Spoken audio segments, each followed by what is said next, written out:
that this meeting is being recorded and will be in video.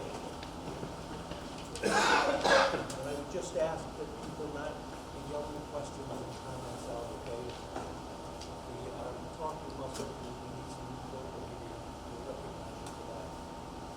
Okay, so first up, we have the minutes of the previous meeting. Can you speak up a little bit with the fans behind us? I can't hear you and I'm right here. Okay. Thank you.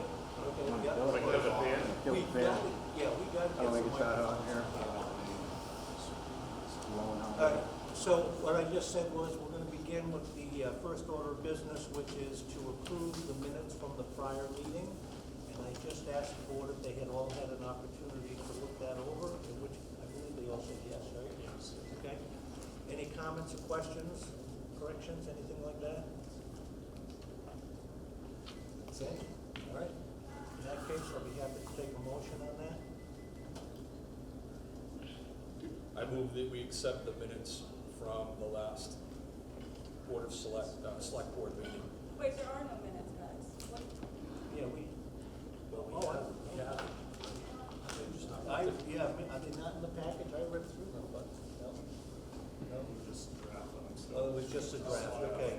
All right, just a draft, so they're not ready to be accepted yet. Don't accept my motion. Okay. No one second. Yeah, nobody seconded that motion. Chris, Yikes. when will the draft be ready? For the next meeting. Okay, so the first item up under appointments is we have a request for reappointment from Sean Connors, who is the current Emergency Management Director, and I know you're here. Any thoughts or comments on this? So just a few things that I want to throw in. So I've been the emergency management director since 2022, at which time when I came on board, I had rewritten the comprehensive emergency management plan in 2022, which was all signed. This is supposed to be reviewed annually. The last time this was signed was 2022 by Chair Susan Collins. Therefore, that needs to be updated. Nothing's changed. Really, the information in here is all the same. It's basically how you run emergency management through an emergency operations center. So all that stuff is really basic information. The majority of the stuff that would change in here would be demographics in regards to population and that type of stuff. In 2023, the hazardous mitigation plan was updated and rewritten. That's good for 5 years. So that HMP covers snowstorms, tornadoes, earthquakes, hurricanes, the whole gamut. It covers all of that to mitigate those issues. When I got appointed back in 2022, I was a part-time police officer in Pelham. Since then, I've been promoted to sergeant. I'm the only full-time supervisor on my department now. My chief is part-time and my lieutenant's part-time. So therefore, I am on call on a regular basis for anything that happens in the town of Pelham. With that being said, my responsibilities have risen, which have given me less time to spend on emergency management here in Brimfield. I was also the emergency management director for Leverett.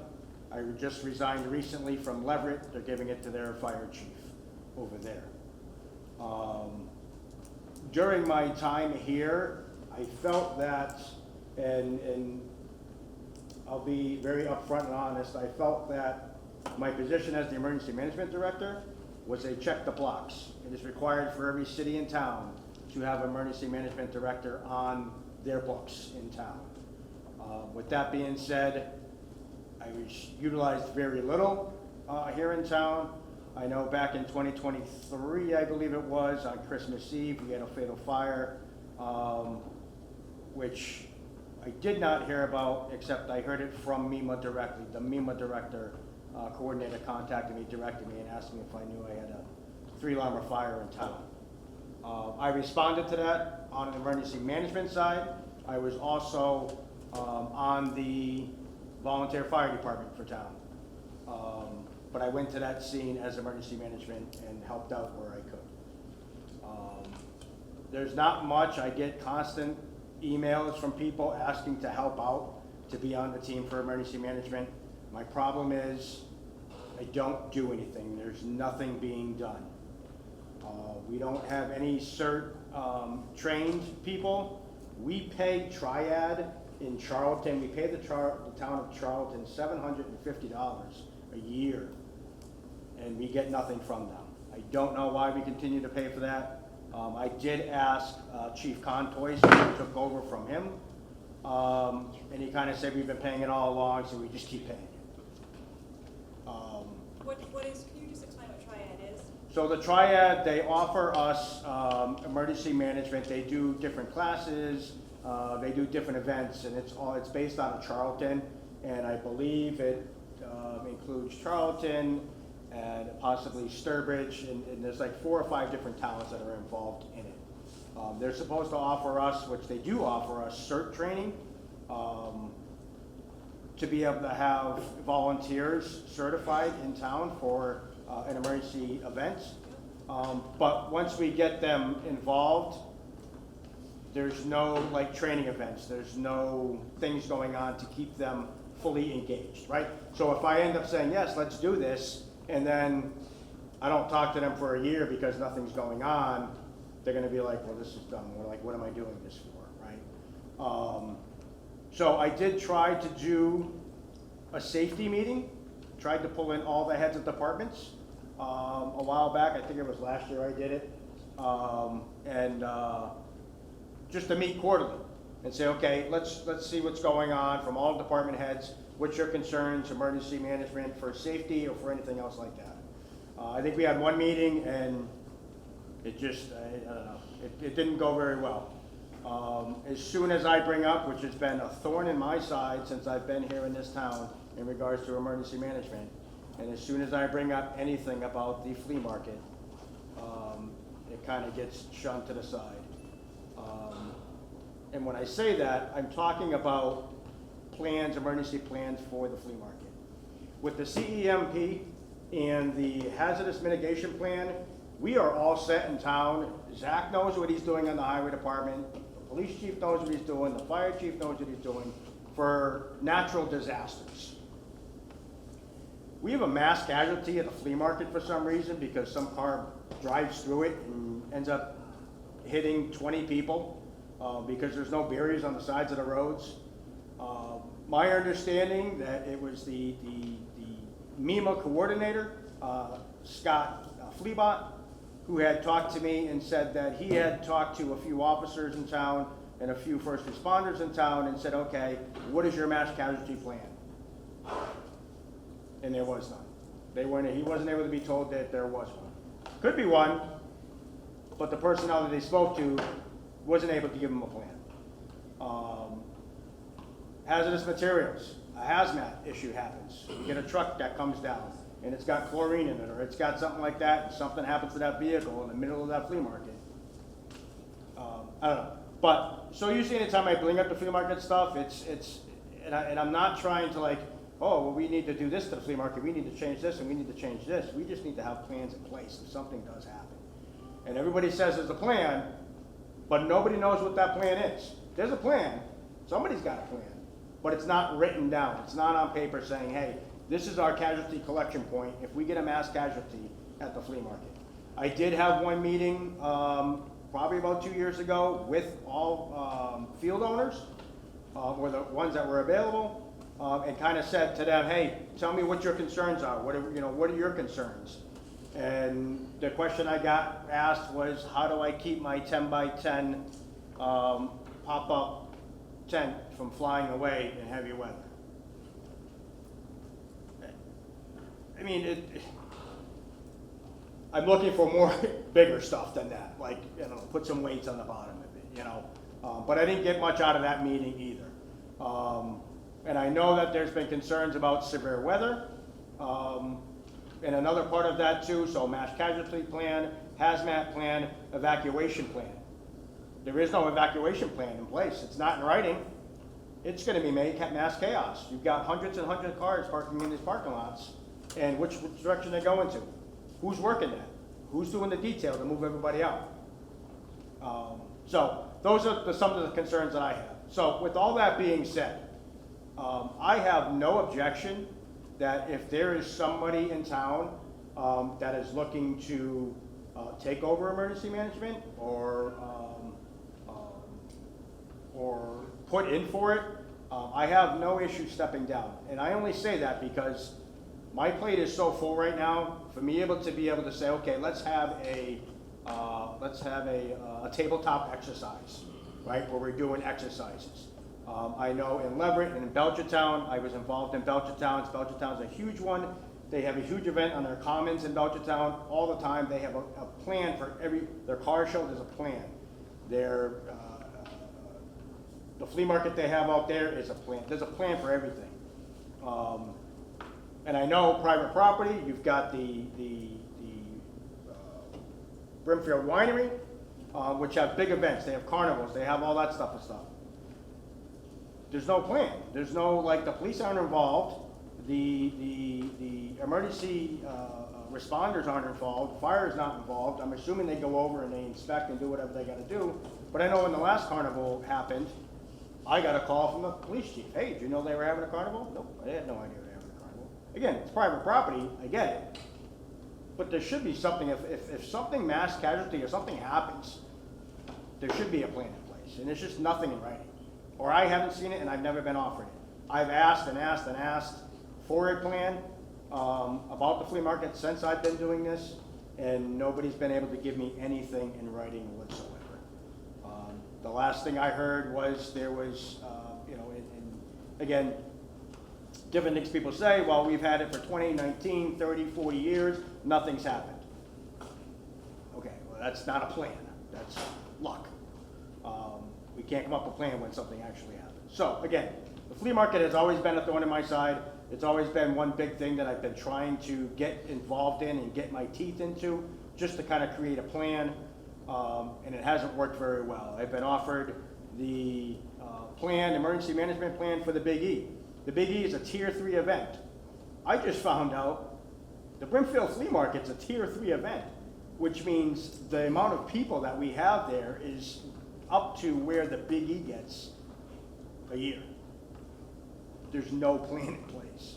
So, again, if there's somebody else that is interested, I have no objections. I'm not brokenhearted or anything for somebody to say, hey, I'd like to take over and I would like to go ahead and do it. And I'll surely help out at the same token, and I'll continue to do this until something like that happens, if somebody comes forward. I'll continue to be the emergency management director and do the best that I can with what I got, and keep trying to move forward until somebody else wants to step in and wants to do it. I know there was probably about 4 or 5 different people who were interested when I applied, when I got appointed.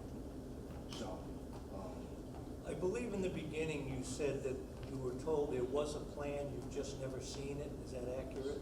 right, so I was told that there was a plan, but when I asked for a plan in writing, it was never presented. Who did you ask? I asked Don Contois, I asked Bob Corey, I mentioned it to Chief Boudry.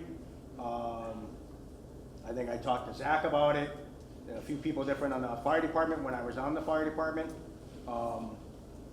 So they agreed there was a plan, but nobody knew anything about where to get their hands on it? About a written plan, yeah. Yep. Questions?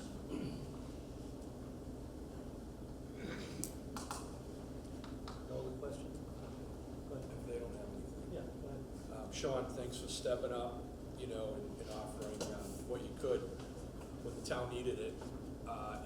My question is, with these documents, the mass casualty plan, the hazmat plan, the evac plan, do you think that it's fitting that the future emergency management director for our town be someone that can collaborate with our other first responders in town and actually put drafts together?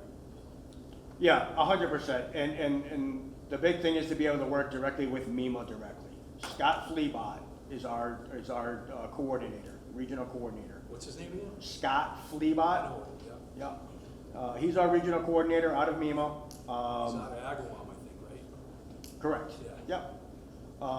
And I talked to him on a regular as well, to get information. He started working on a plan. He had an IAP.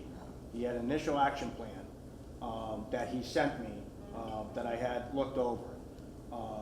Which is kind of basically what I want. It's a very basic plan. It can be elaborated, it can be worked on, and that's kind of what I was looking at. And like I said, I did speak to I spoke to a captain over in Belchertown to try to get a hold of their plan, their emergency management plan for their events they have, just so I can have a template, because I have nothing. I don't have anything at all. So if I have a template, I can go off of that. With the template that Scott Fleabot just gave me for the IAP, I can kind of work off that. It's got actually a picture of the map, and it's like an overview of the whole flea market, so that's great for evacuation plans, figuring out which roads. It just has to be put in place into that, so. Thank you very much for that information. Yep. I guess my suggestion at this point would be, let's build a position, but clearly we need to bring the department heads and the emergency director in here and sit down and do something more than just say, we think it's here somewhere, Right. so. And if there is a plan, I'm sure that plan needs to be updated, so, yes. I'm gonna give the chief an opportunity to speak to this also. Hi, good evening, everyone. I'm not sure, I don't know how to say it. It's not quite doom and gloom as perhaps. The tier 3 level that just occurred, that occurred this year. We had 1 year of a trial run for the flea market specifically, where FEMA and NEMA are here. The reason you don't know they're here is because I didn't tell anyone they were here, because I didn't want anyone to know they were here. Because when FEMA and NEMA are here, people think panic, people think problems. I guess I apologize. I know how busy you are. I see you from time to time. As far as meeting with the department heads, we did have a meeting. And truthfully, we had nothing to discuss. We were there short. We talked about meeting again, and we never did. I think it's a good thing that you're not as busy as you want to be. I appreciate that, but I also appreciate on the other side, it's not quite as bad as we may think. FEMA and MEMA are here during flea market. They're here specifically because then I don't have to worry about any of that. If something does occur, we push the button. We do have an active plan going. I should have shared it with Sean. I did not, my bad. But again, I was trying to keep that a little bit hush-hush. The last time we had FEMA and MEMA here 5 years ago, they took over Church Street in a little corner, and it caused quite an uproar. Not necessary. As far as the winery having certain events, the carnival was the only event that was new to us. And we all agreed that we weren't sure what it was going to bring, including the winery. It turned out to be the most horrific weather for 2+ years, and it was never ever what it potentially could have been. This year, the carnival did not take place, as far as I know. Did it, sir? No, sir. It did not, because it wasn't profitable. So just one less thing. Every weekend, every week, we have something in town that could have potential numbers. Car show, whatever it is, you do that. So I just want you to know that it's not quite as bad as we may think or everybody thinks it is. I'm a tornado survivor. We can do anything. We have, and we proved it. And even when we didn't have a plan in place, we did quite well in 2 weeks. So again, is there room for improvement? Absolutely, positively. Every day I train. Every day is a test. Every day I'm questioned. I can't predict, and we are trying to, train for what the unpredictable. So again, Sean, I appreciate your service. I understand what you're saying. I understand your frustration. As far as volunteers, as far as I knew last year, you had something on the common, you had no volunteers. As far as I knew, we had one person that I knew that volunteered. Not that I know how many you had, but we don't have any volunteers. As far as a certainty, something happens right now, missing child, something bad. I will get 50 to 100 to 1,000 people on the ground. We belong to Simlac, we belong to Wimlac, we belong to state police. I will get people here. And it does not cost me the $750 to try it. So I just wanted to just kind of a little bit, take it down a little bit, because it's not quite as severe. I think we do a great job there in market with the officers we have and our population. So, if anyone had any question about any of that, like I said, I just want to let you know, we work on it every day. We plan on it. Maybe at this point, the best thing we can do is just improve the communications on all of this. Yeah, You know what I perhaps mean? we'll set up a So that meeting if you all of decide this to is stay. sitting there, Yeah. everybody should be aware of it, so, Yeah. go ahead. So I guess the main thing for me then is what's expected of me. What does everybody want from me? I guess that's where I'm at now. Because I have no idea what's wanted of me. Yeah, and I think we would probably, I mean, you know, it's easy to say, well, make sure you have a shelter, make sure you have food and cots and things of that sort, okay? But to really do it properly, I think what we would need to do is have better answers to that question at a meeting where everybody is sitting in the same place and we can identify each individual's responsibility, in the event of some kind of an unforeseen disaster. So, Mr. Kelly, you're saying a meeting with this board and department heads and? Yeah. Okay. Yep. Good, well, because this board really is the ones that are Right, gonna need to know right, that yeah. there's a problem, yeah. So we will definitely put something together sooner rather than later to get everybody in the room and have that conversation. And I'm glad that you brought all that up. That's good information. Any other comments? Okay. All right. Having said all of that, if somebody wants to make a motion for the reappointment, Make a motion to reappoint Sean Connor, the emergency management director, for the 1-year appointment. I'll second that. there's no other discussion about this, then all in favor? McGuire, aye? Randall, aye? Stewart, aye. Fraser, aye. Kelly, aye. Thank you Thank very you. much. We will get in touch with you about setting a meeting, okay? Thank you. Thank you. Okay, next up, we have the reappointment tax title custodian, Madeline Goodrich, 1-year appointment. She is our treasurer collector, and she has a position now, so this is just making this a reappointment at this stage. She has a letter saying that she wants to be reappointed. I make a motion, this is a discussion, I make a motion to appoint Madeline Goodrich as tax title custodian for a 1-year appointment. I'll second that. Okay. Is there any discussion, questions? Seeing none, all in favor? McGuire, aye? Randall, aye? Stewart, aye. Fraser, aye. Kelly, aye. Thank you very much. Okay, under new business, the first item up is open meeting law complaint response.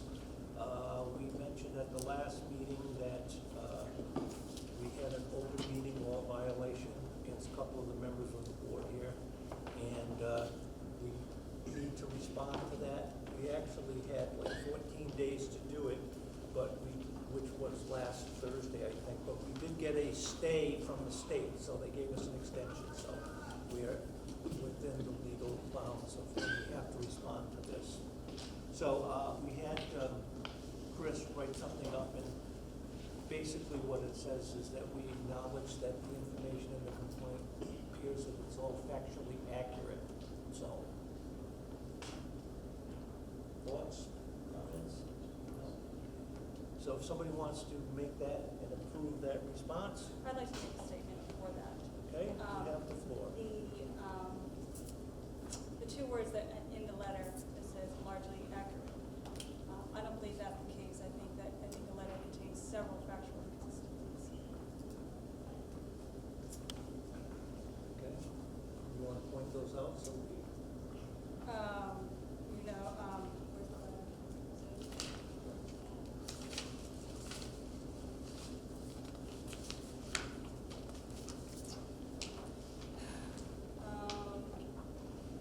Bear with me here.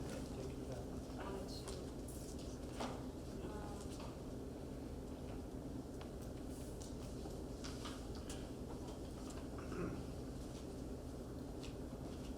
About the letter that Paul submitted. I'm sorry, The about letter what? that Paul submitted as included in the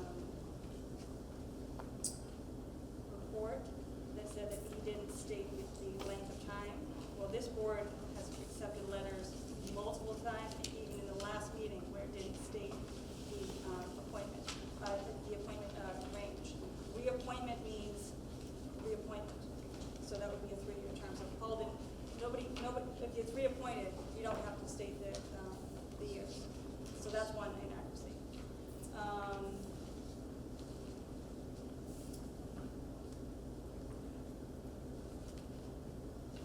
I'm not even going to get into the rest of it. To bring up the votes that were on that board, that he stated opinions on that. That's his opinion. That's not necessarily fact. So I just wanted to go on the record. I'm okay with the letter the way it's written. I just don't like that it's largely accurate. Any other comments, questions? All right, then do we have a motion on this? Make a motion and we accept the letter as written. I have a question. Okay. Do we address what she just said in this letter and just address that one thing about the reappointment, not specifying 3 years? Well, the only reason I would be hesitant to do that is because we don't make a judgment about that. We just simply say, this was a complaint, this is the response, this is, you know what I mean? And they will then take the audio and they will take whatever recordings we have and they will listen and repeat that too. Go ahead. Pursuant to MGL Chapter 48, Section 12, terms are of such a length and so arranged that the term of one member shall expire each year, which means with a 3-member board, term would be by default 3 years. All right. Okay. So, and I think that would be addressed when it gets to state. State. All right, so we have a motion, do we have a second? I second that. Okay. Any other discussion? No. Seeing none, all in favor? Or no. Randall abstain. Stewart, yes. Fraser, yes. Kelly, yes. Okay, so that'll be sent off and then we will wait for a determination on that particular complaint from the state. Okay, so going on to the next subject, actually the next several are pretty much all about the same thing, which is the Hitchcock property that we have talked at the last couple of meetings here. And at the last meeting, pardon me, we set a date of the 30th of September for a special town meeting, and it came to our attention after the fact that the town clerk would not be here for that.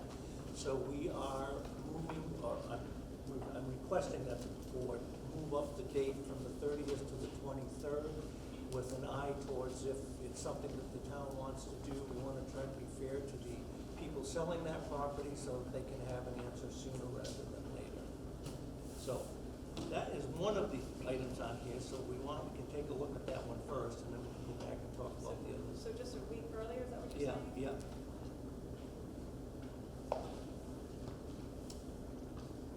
And we discussed doing it on the 23rd, but we wanted to give more time to get information.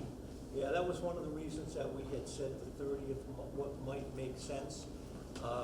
Ideally, it would have been sometime around the end of the second week of September, but with the fact that the show will be here, make it impossible, and people would be not as inclined to participate if they had to deal with all of that. So that's why we're going to kind of keep it after all of that. And I'm probably going to have to say this at every meeting for the next 2 years, but I no longer have an interest in the show, no longer have a conflict of interest. I'm not an owner, so that's why I'm talking about it. And I'd like to make one comment as well. Okay? This is not the purchase of the Hitchcock Academy. Right. That's been asked by many people, that's been pointed out, and I just want to make sure it's clear, everybody understands. Right, it's a piece of property at 19 Main Street, right next to the town hall, that's been owned by the Hitchcock family, hence it gets the name the Hitchcock property. Okay, having said all of that, how do we feel about going to the 23rd? Okay, somebody want to make a motion on that? I move that we change the special town meeting from September 30th to September 23rd, 2025. It's 7 o'clock. At 7. 7 p.m. And we might as well go all the way down the line and say at the school.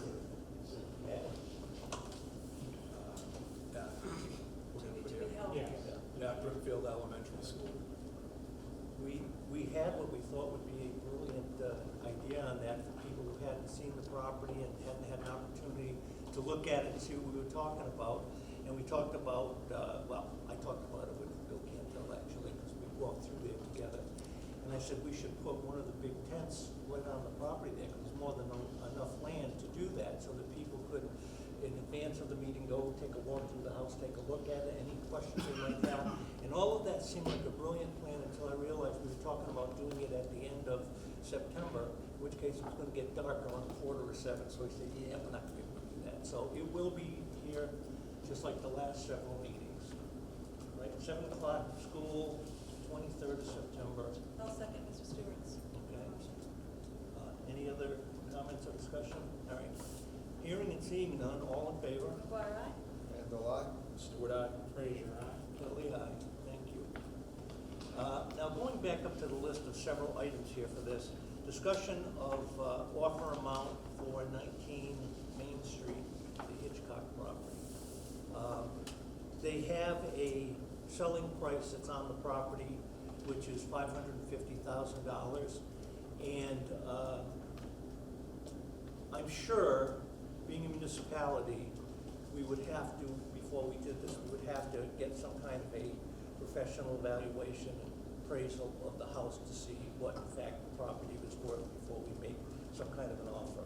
So that may be something else that we have to do. So just as an FYI, we may have to do that before we get to that meeting. Okay, any other questions or thoughts on that? No. Okay. Signing of disclosure for 19 Main Street, Hitchcock property. Now, Chris, I'm assuming that that's what the attorney, So the seller's agent sent over the various lead poison. yeah. Oh, yes, okay. So, yeah, so what we're asking to do, we're not gonna do it tonight, we'll do it tomorrow in the office, but I'd like this board to vote and give me the authority to sign all of those things, because it only requires a signature, like for the lead paint and all that stuff, just to make sure that we are checking it all. So rather than sitting here for another time tonight, So is this the disclosure list that talks about what would have to be mitigated, whether it was asbestos, lead, yes, and all that? yes, Okay. yes, it is. All right. It's just us signing and saying that, yeah. So with the approval of the board, I will do that unless there is a problem with that, so. Do you know when about you'll be going in to sign it? Because I wouldn't mind reading it. Probably tomorrow at some point, but it doesn't have to be if you need one. No, I Why can- don't you go and take a look at it, and when you are satisfied, anybody else who wants to see it before it's signed, go in and take a look at it, just let us know when you're ready, and I'll make sure the signatures are all on there. I'll give you tomorrow morning. Okay. So, I'll need a motion to give me the authority. I'll make a motion that Mark Kelly will be authorized to sign for the board. I second that. Any other discussion? All right, all in favor? McGuire, aye? Randall, I. Stewart, aye. Fraser, aye. Thank you. Okay, when we went in and we asked a lot of the people in town to go over and take a walk through there and get everybody's opinion on it. We had historical people went through there, we had the finance people go through there, we had the building folks go through there, the entire board went through there, we've had Employees. all the employees went through and took a look to, just kind of see this is what we're talking about here, okay? So, we're just trying to make sure that everybody and anybody who has a question or may be impacted by this can go in, take a look, ask questions, But I think it needs to be clarified that it still is a residential house. It You is. can't just have anybody, anybody going in there. I think the listing agent has kind of warned us on that. Oh, yeah, no, and nobody goes through there unless Right. the realtor gives us the approval and clears it with the owner. So we have not just marched in and said, we're coming through here to look at this. We said, this is what we'd like to do, let us know when it works for you. And one of the things that came up, just so that, everybody has all the information we do, one of the things that came up in all of this was that it was recommended by the seller's agent that the town get its own buyer's realtor on this project. And we went to our attorneys, and I don't know if most people know this, but all attorneys are also realtors. So all of the attorneys have real estate licenses, and we have those who are, you know, I'm always hesitant to use the word expert, but allegedly experts in all the different fields. So it was told to us that the law firm was going to take care of this. They would be talking directly with the buyer's agent. They've already had some conversations, I believe, at this point, okay? And Crystal's been kind enough to help with that particular piece of this. So that's about where we are at this point with this thing, okay? So we are looking to, we've got Chris, who is the procurement officer, looking to see if he can find different players that can come in and give us estimates on what it might cost to do some of this stuff. Unfortunately, one of the things that has become a little bit more challenging is apparently the people who do that are not quite as enamored with coming in and giving us these numbers when they know we don't own the property, we may not even buy it. So that's getting a little bit more challenging to get that, but we're working on it. And I think we need to just reiterate that we're just doing all this, you know, so that everything is ready to go if the residents do vote this in. I think we need to keep reiterating that to the residents. I agree, 100%. Any other thoughts or comments on that at this point? No? Okay. See, I said no, and then I looked back to give you one chance to. Well, can he speak first? Oh, Yeah, I just wanted to let you know that the building committee did offer the design team, if you needed them to walk through, to give you a summary and a estimated budget based on square foot. Thanks, Mike. yeah, and we had talked offline, so I just want to make sure everything's out on the table. Yep. And at that time, we said we're not sure where we're going at this point, so the status of Icon, Turba, and the building committee, we need to look at that and say, where do we go from here? You know what I mean? Before we make a decision to move forward and continue to pay people to do stuff that we may not need them to do in the end. So, just so everybody hears that, okay? Anything else? Yes. So I just want to make a statement that I put over email this morning to the building committee, and I just want to put it out in more of a public forum.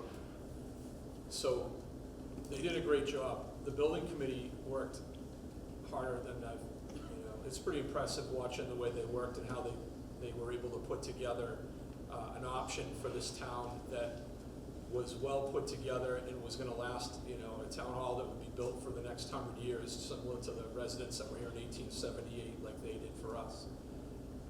The town voted, and they said no to that. And you guys remember I was a very big supporter of that plan, vocally supportive of that plan. I think like that. I think 100 years out. I think not me, but we. I think like, about the people that are gonna live in this town well past us living here now. And that's why I really got behind that plan. The town voted. They voted no. And there were two main reasons why they voted no that I took away.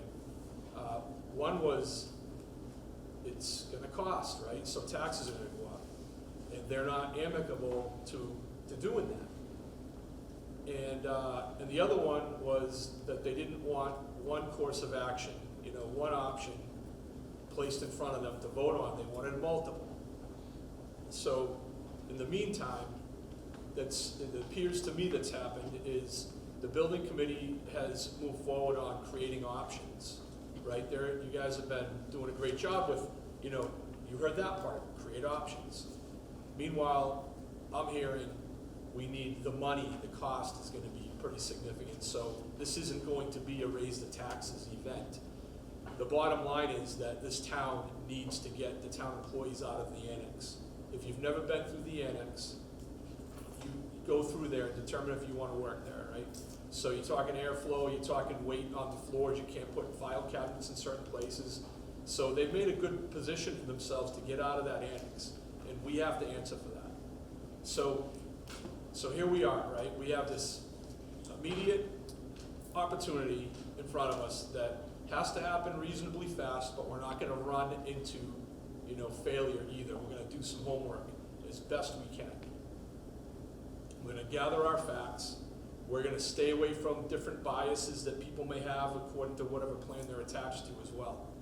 So there's been a few different narratives kind of running around on this Hitchcock house, and I just want to share what I think, and you can call me out on it. You can tell me I'm wrong. I'm good with all that thick skin, right?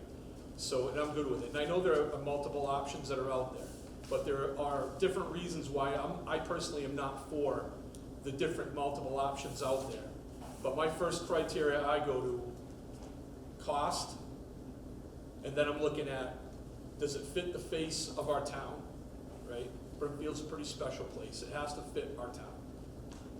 In location, not looking to put one, in my opinion, out in the Netherlands. It's got to be somewhere downtown. So,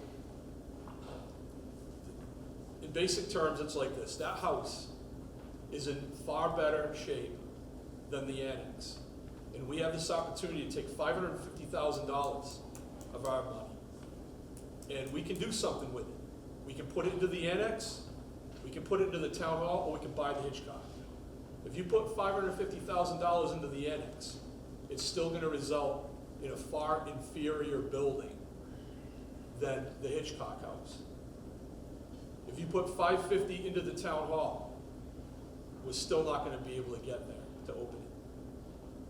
You put $550 into the Hitchcock house, you have a building that's right there, facing the common, facing the church. It's right where the folks here that lived there in 1878, it's one of the first properties in this town. It's been kept up real well. There's a new roof, there's a new septic. So I've learned from the building committee too, though, because when you take a residential house, residential property, and you make it into a commercial/municipal, it's going to trigger certain things that need to happen, right? ADA is one of them. So, and yes, it's going to cost money, but that's going to cost money no matter which option we pick. Whether we pick any of the 5 you guys presented, whether we, whatever we do, it's going to have to be ADA. You guys want to make the annex ADA instead? No, I don't think any of us do. It's a waste, right? We're not going down that road. So I'm saying $550 is a very reasonable investment into buying that property that's far better than the annex, and then that's what we invest our money in. If it's going to cost $5 million to get ADA and everything else it needs, that's your capital improvement plan. It doesn't happen like that. It's going to have to be time phased about how much money we can spend and when we can spend it. But you go down that road, and I'm thinking about Brimfield, not today and not tomorrow, but I'm thinking about Brimfield at this point in like 5 years. What's it going to look like? What are we going to have? The decision we make on this is going to be Brimfield in 5 years. So I'm thinking in those terms. Anyway, I'm going to stop right there, but I think we should put the 550 into that I'm glad you said that, because there's something, I asked Bill Cantel, who is our building commissioner, to join us for this conversation. And to be clear, I've asked him to join us, not to tell everybody who's sitting here, because everybody here has heard this 6, 7, 8 times already, but for people who will be watching this later, either on video or through the audio. So if Bill would be kind enough, maybe to just take a walk up so you can at least see who and To where address you are. the AAB or the whole structure? Just your initial. I went through with him the other day and just asked him, in no really official capacity, but as a building commissioner, to take a look, so that when we ask these other companies to come in here and look at this, I like to know what to expect before I start asking the questions. So I asked Bill to join us. Thanks, Martin. So I did a tour with Martin and with our older state inspector, Pat Leeming. We went through the property. We were absolutely impressed with the building itself. For a building that's 200 years old, it is in excellent condition. It's been upgraded over the years, and new roof and like it's a new septic. The foundation is in excellent condition. It's been kept up over the years. The basement's dry. The framing, of course, is old, but it's nothing that can't be updated to meet the needs of a business use, is what we would change it to. It's residential now. We would have to do a change of use to business. It doesn't meet the criteria that a sprinkler system would have to be installed, so we don't have to have that expense. As far as meeting, it's AAB, everybody says ADA. Massachusetts doesn't recognize ADA. Massachusetts has its own policy. It's called Architectural Access Board, and that's what we follow. The building is physically set up perfect for making it compliant to AAB in parking and access to the different offices, basically opening up the hallways and opening up the doorways into the individual offices. It would be done pretty relatively easy. I think the major expense is going to be bringing up the electrical to the needs of a business use. Also, all the wiring for communications that the town needs for internet and so on and so forth. And then there's HVAC, which can pretty much be handled pretty easily through the installation of 4 or 5 mini splits. And that's pretty much what everyone's going to these days anyways. So it does have an older oil burning system that's air. That could either be dismantled and taken out and then just use the mini splits, or you could use it in conjunction with the mini splits. Seriously, it's a perfect situation for the town. It's property that's right next to the other 4 properties the town owns. It gives us the ability to give parking for the seniors housing in the back there that they're always looking for. It's there. If you get the opportunity to go down there, go out back and look at the backyard. There's a sunken foundation hole from years and years ago. It's like a park back there. I think once you go back there, you realize that is really an asset to this town. But back to the structure is in excellent condition. It's going to be there for another 200 years, no problem. And to change it to a business use for offices doesn't really take a whole lot. Some people may think that an old building like that is hazardous to operate in. Well, that one's proven over time that it's not. And it's also, new buildings have, I think, more issues with being a hazard to people than a building of that age. But I think it's a plus for the town. I think we really should consider it strongly. Thank you. Hold on, don't forget. The second part of this is after the purchase and after we start that time-phased plan of getting the building to the specs we need, we'll also be in a position where we can simultaneously start looking at the real town hall. Oh, absolutely. And the windows, right? And so we've always said that the windows are what keeps it closed right now, but we're not going to do windows until we get an assessment on that basement, right? The foundation. Yeah. So as far as the original town hall goes, it is structurally sound. I went through some of the old reports. I didn't see anything in there where the foundation is compromised. It may be wet in places, but the town mechanical guy, Polly Burke, had gone through and he's plugged the holes that he sees, and over time it's in very good condition. Structurally, that building is aces. It just needs new windows.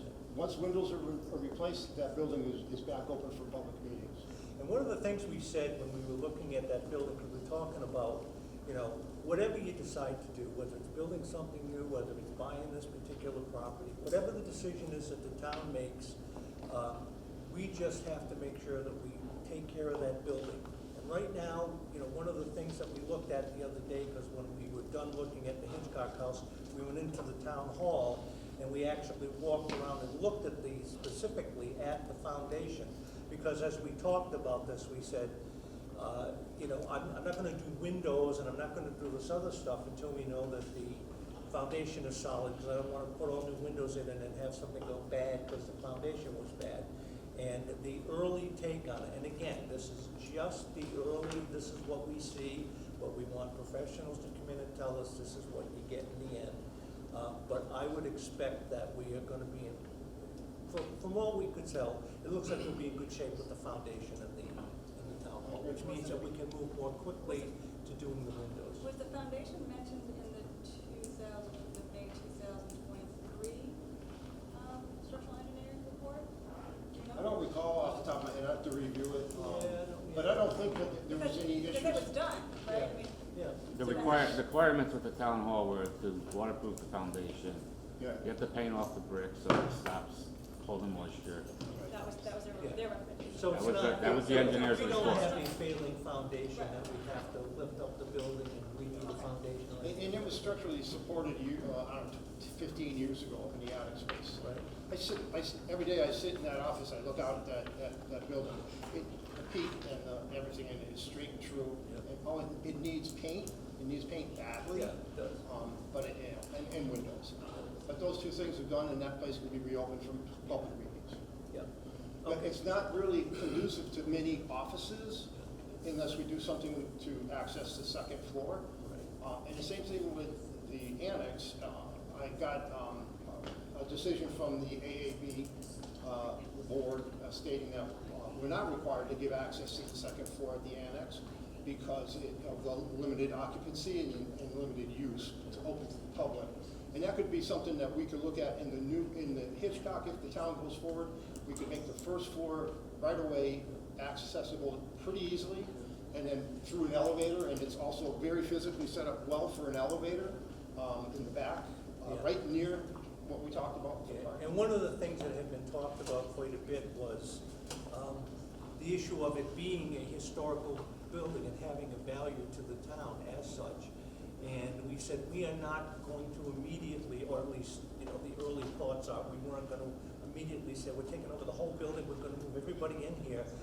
We need a handful of offices right out of the gate, and we have that on the first floor there. And I personally would be hesitant to start changing things on the second floor or elsewhere for that matter, and changing the integrity of the historical value of the property until we knew that we were going to need it. So at this point, we have 3 pretty solid offices, good size, that we can use. We can move people out of the annex and into that building, because every time we do that, or we can, even if we only get one office to begin with after we do windows and paint on the town hall, every time we can move somebody out, there's, I think there's a total of maybe 10 people that work in the annex, so that's what we've got an eye on. And we've always said that the first order of priority here is taking care of the people who work for the town. So it's important we do this with the building, it's important that we keep it in the center of town, all the things that we've talked about, but the number one priority is making sure that the people who work for us have a healthy and safe environment to do so. And So, I would say too, we could do share office space Yeah. for Yeah. just to get people out of that building. absolutely. Just to start, just to get down Yeah, that phase. absolutely. All right, Bill, thank you very So I got a much. I quick- appreciate you coming in to address everybody on that. And one more thing, real. Okay. Okay, you can ask. So just real quick, the question now begs, what do you do with the annex, right? Well, my question No, was, let me just answer Okay. this real quick. So what do you do with where does the annex stand in all this? Well, that's not our immediate problem, right? But the annex does have future potential down the line for potentially historical, cultural value to the town. And maybe down the line when we are finished doing the immediate needs project, we look at that. And you have the library and the annex in good shape. So again, not thinking tomorrow, we're thinking like a longer plan than that. That's all I want to say, Mike. I'm sorry to interrupt you.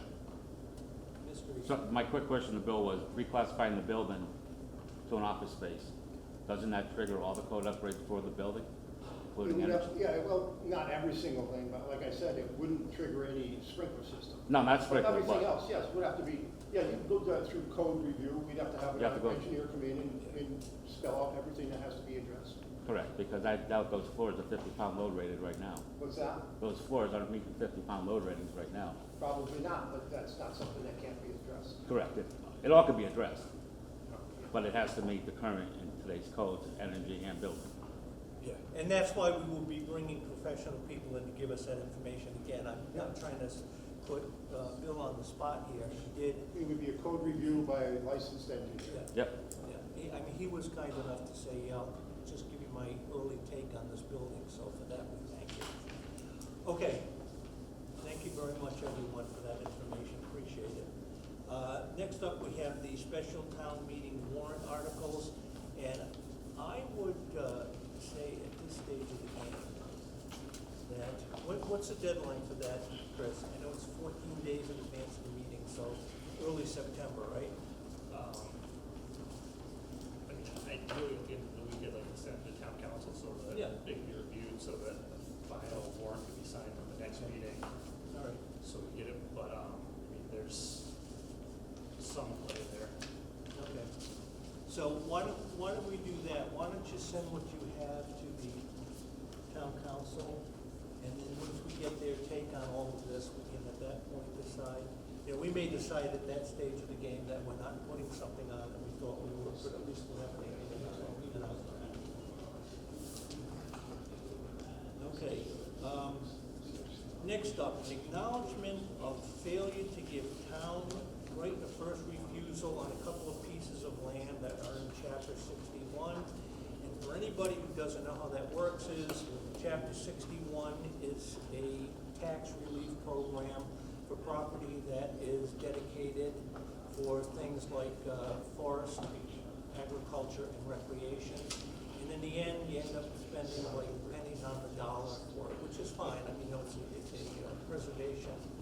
But anytime somebody decides to sell a piece of property or transfer ownership of a piece of property that is in chapter 61, the town gets the right of first refusal on it, meaning that before it can go to anybody else, it has to come to the town, and the town has to say, yeah, we're interested in taking it, or no, we're not interested in taking it. And in this case, we have two pieces of property that I'm told did transfer, but the town was not given the opportunity to either say, yeah, we want it, or no, we don't want it. So that's something that we're going to have to deal with now. So I think we're going to need to maybe meet with the assessors and say, what's the play at this point? I'm not sure if the town wants to buy it, but the problem is, this has happened several times in the past, and this is something we would like to stop going forward. You know, so that people understand, if you do this, you gotta bring it to the different boards in town that sign off on it. Get them to say, yeah, we want it, or no, we don't. So, I've never actually seen one get picked up by the town, not to say it hasn't happened, but. So, anybody want to talk to the assessors and just kind of get a bigger sense of this and see what our options are at this stage? I don't think the town wants to buy it, so I would be somewhat hesitant to say, you know, revoke the transfer so that we get our first, our first shot at it. I wouldn't really feel comfortable doing that, but we should find a way to go forward that we don't run into this problem again. I'll go to see Cindy tomorrow and tell her. Great, okay, thank you very much. No good with that? I'll go talk to her? All right, good, thank you.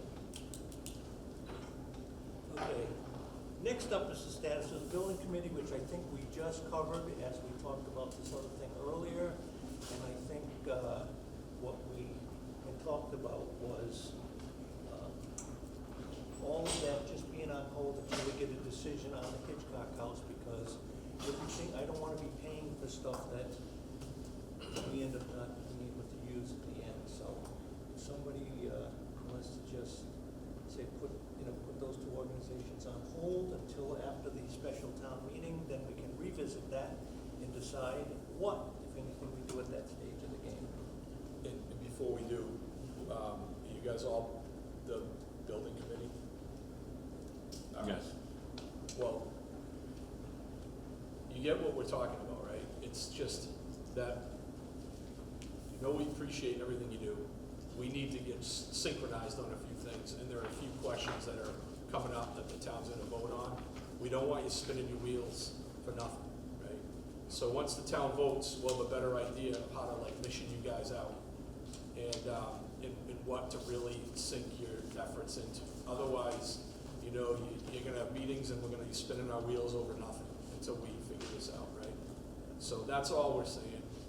Yeah, we gave you the 5 proposals that the board voted on, and we're not having another meeting till Okay, all right. after your special town meeting. Yeah, and in the event that the town says, yeah, we're gonna buy the house at 19 Main Street, one of the things that we talked about is because, we've met with the financial people and talked to them about it too, is we would like to should have enough money to do the Hitchcock property, first floor, you know, handicap and so forth.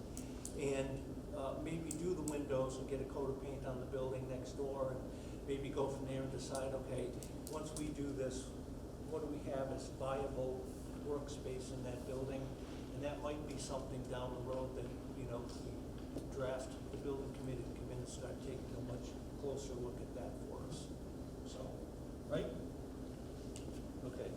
The only question I have for the building committee, are you in support of buying the Hitchcock house?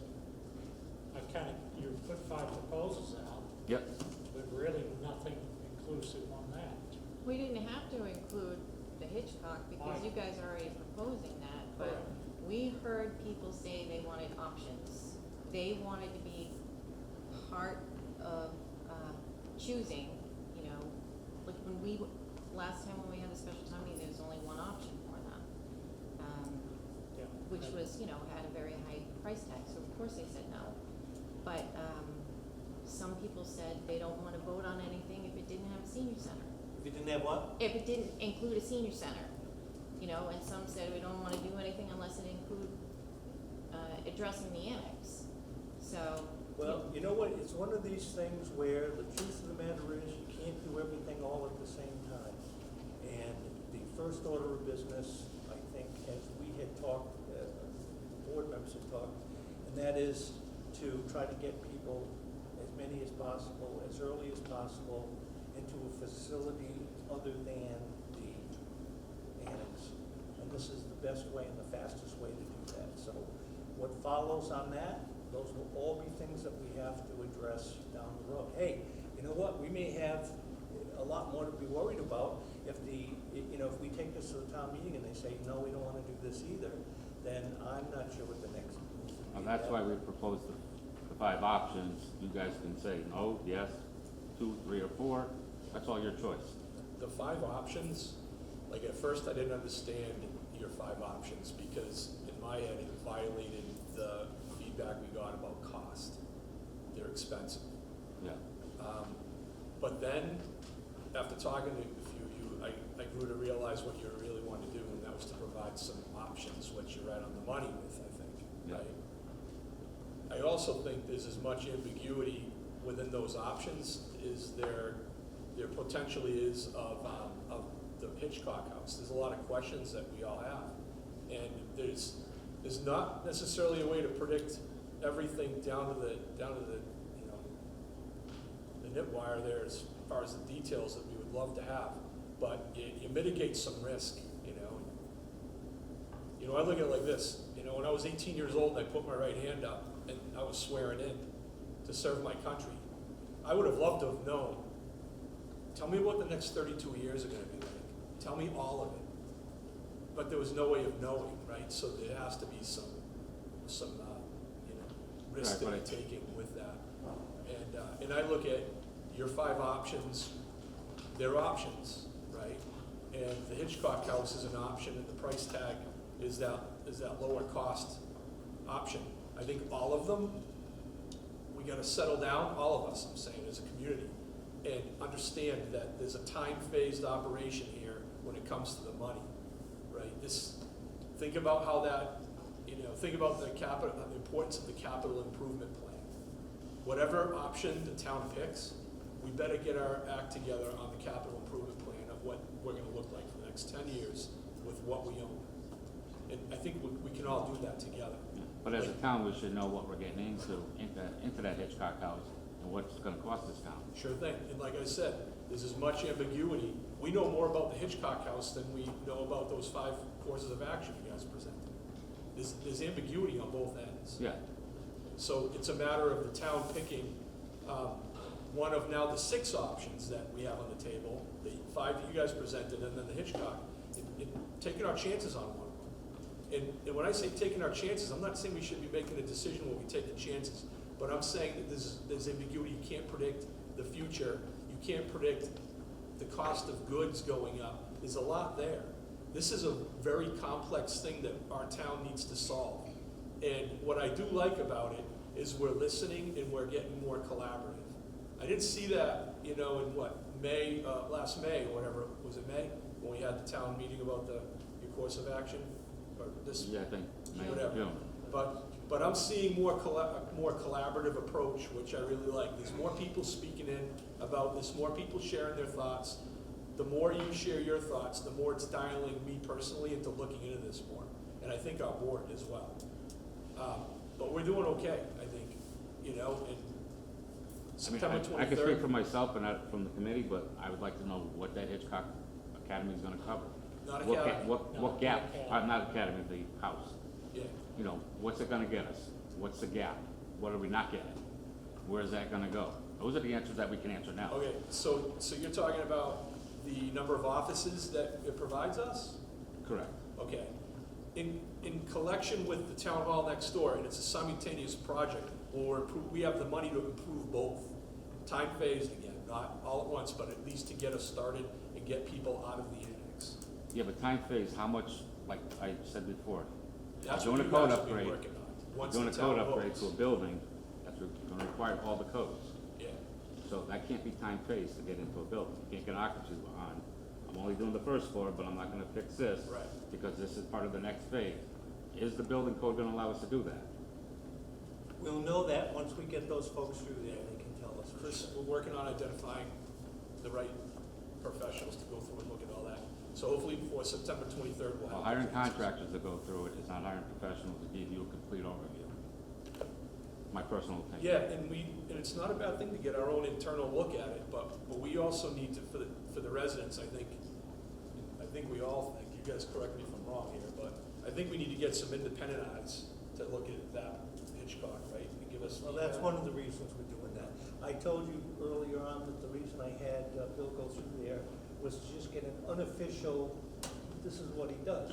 Just tell me what you think, to get an idea. If he came in and said, oh my God, you're gonna tear all this out, you're gonna do this, you're gonna do that, probably having a much different conversation tonight, but that was the reason we did it. So that, and like I said, the old adage, never ask a question until you already know the answer. Like, So I'm good trying to- conversation, and I Yep. appreciate it. You know? Deb- Okay. Deb has something. Deb? Just to answer your question, I don't believe that the building committee objects to the Hitchcock house. Know what?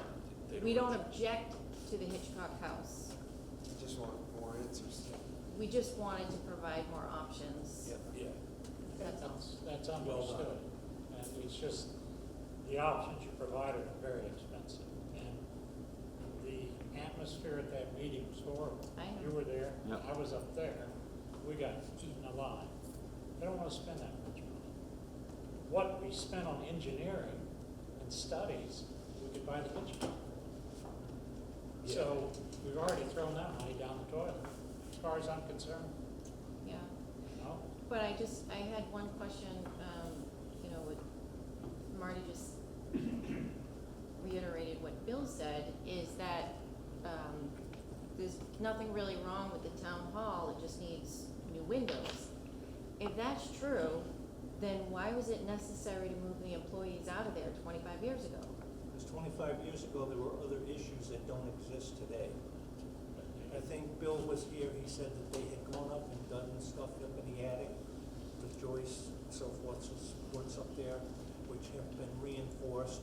So there was a lot of, and, I hate to use this as an example, but, when you go into doing these things, when they did the elementary school, when they did that over many years ago, we were told at the time that in 5 years, we would have 1,000 more students in that school. And, here we are 25, 30 years later, and we probably have, if not the same number, a little bit more, but for years it was even lower. So you don't know, you know what I mean? You're told this is what we have, this is what we need to deal with.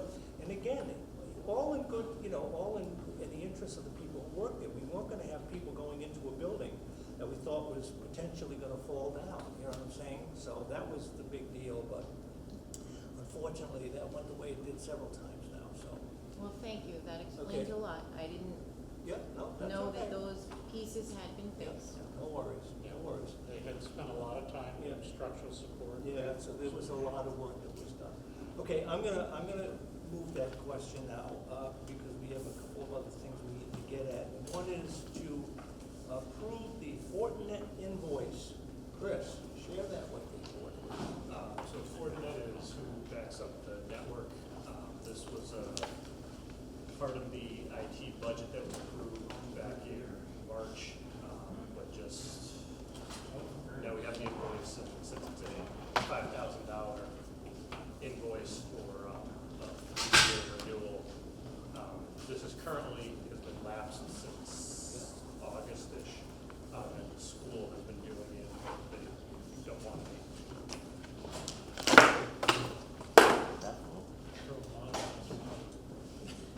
Hey, thanks to your committee for coming down tonight. Yes, Just thank real quick. Thanks for coming down. problem. and discussing. Thanks Have a for good night. listening, we appreciate it. All right, go ahead, Chris. What did I? No, that's it, so it's just, Approve it It's for. $5,226. it just as a backup for our. So, I think Paul made a motion. did you make that as a motion? No, I didn't make it as a motion, I was just, but I can make it. Yeah, if you don't So, mind, yeah. I'll make the motion to accept the 3-year contract in the amount of $5,226. Second. Okay, we got a second. There is no further discussion on that. All in favor? Where are I? Vandal, aye? Stewart, aye. Raise your eye. Kelly, aye. Thank you. Next, we have signed the Purdue opioid settlement participation form. This one was a little more challenging. We were supposed to do this apparently a couple of years ago. I guess we thought at the time too that it had to be at a town meeting, but we have since found out that other towns have simply accepted it as a vote of the board, and it's been acceptable to the state. So I would say let's just make the motion to do that. We are now covered, and move on from that one. Versus Benson. Good. That's this one's just to opt into the opioid settlement. Okay. Oh, these This is seven. different than. This is different talking The about next one. That's the difference. That's all right. That's all. Go to the next one. Well, hold on to that now that we've So gone to, hey, now that we've gone to the next one, let's do the other one first. We're already there, right? All right.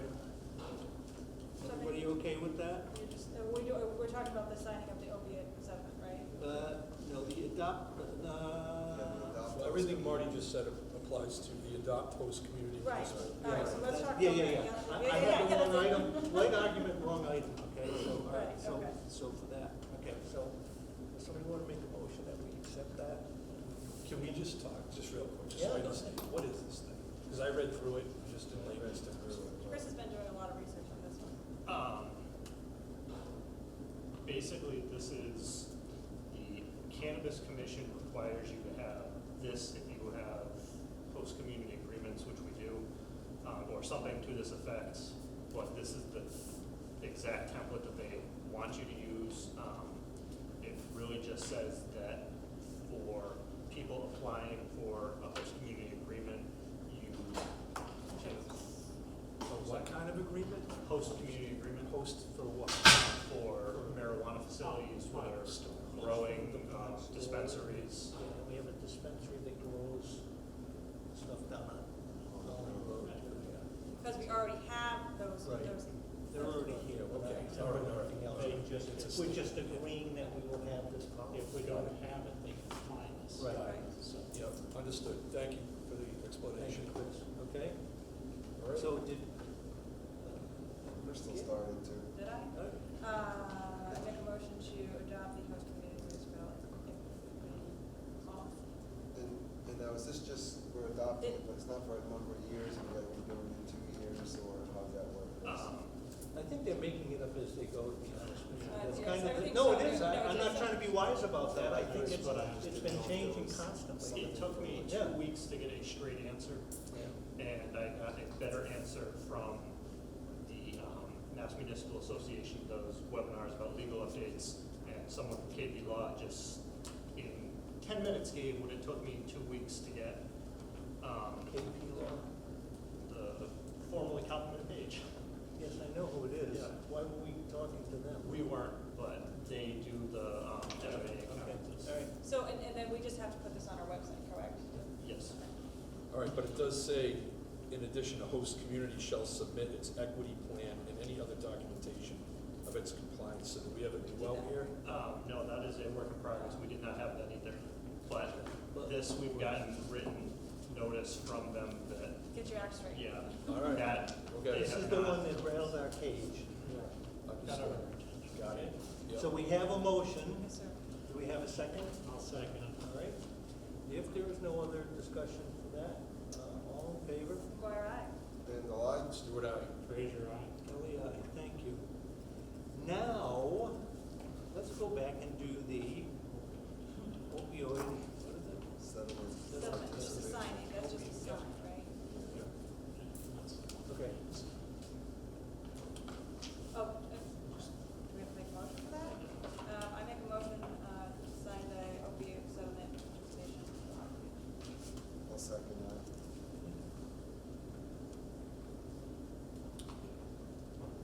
Get it right smaller. Just take a vote on We could. Could. Okay, so, Let's take a vote. Yeah. yeah, that. I made a motion, I second He it. seconded, okay. so no discussion All now. right, all in favor? McGuire, aye. Vandal, aye. Stewart, aye. Fraser, aye. Kelly, aye. Thank you. Okay, now we have a common vitulers application changes. No, all the overall. Chris? It's just, yes. Oh, I know. Never mind, I got it. It had to do with the online permitting process, and there was information blanks that were in there that were confusing and making things more difficult. So we are looking to remove that from the online piece of it. And then the other part that we talked about was the, adding a cover letter for first-time applicants so that, you know, what they're actually looking to open. Yeah. Okay, so what we're doing is just housekeeping that. Refined. Yeah, okay, so if somebody would like to make that motion, Make a motion to accept the common victual application changes as written. I'll second that. okay, all in favor? McGuire, aye. Vandal, aye. Stewart, aye. Fraser, aye. Kelly, aye, thank you. And now we have, as the last item, we will look at it, this is the last one, right? Yes. 2025 special and one-day licenses for Murray Hill Brewery, September 2025, Brimfield Flea Market, September 2nd through the 7th, from 9 a.m. to 9 p.m. And that's located where? Which fleet? Which market is Yeah, that? I believe It's at Hurton's. Hurricane. Oh, Genie's old place. Okay,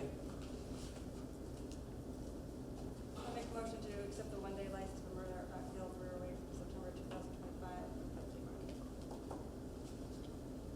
I'll I'll second. second it. okay. I'll second that. You know, everything's been paid and everything. correct?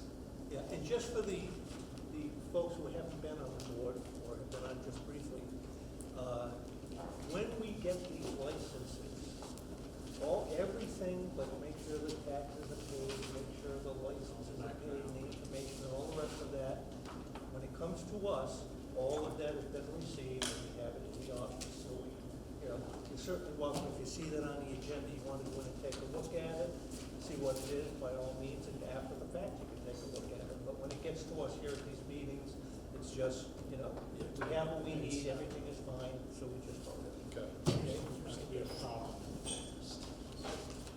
What's that? I said it used to be a problem in the past with certain owners. Yes. Are you looking at me? No. On that note, I'd make a motion to adjourn. Best motion of the night. All in favor? McGuire, aye. Vandal, aye. Stewart, aye. Fraser, aye. Kelly, we are adjourned. Thank everyone. Chief, thank you very much for joining us. Lee, thanks for We're coming. just looking for a place to hide.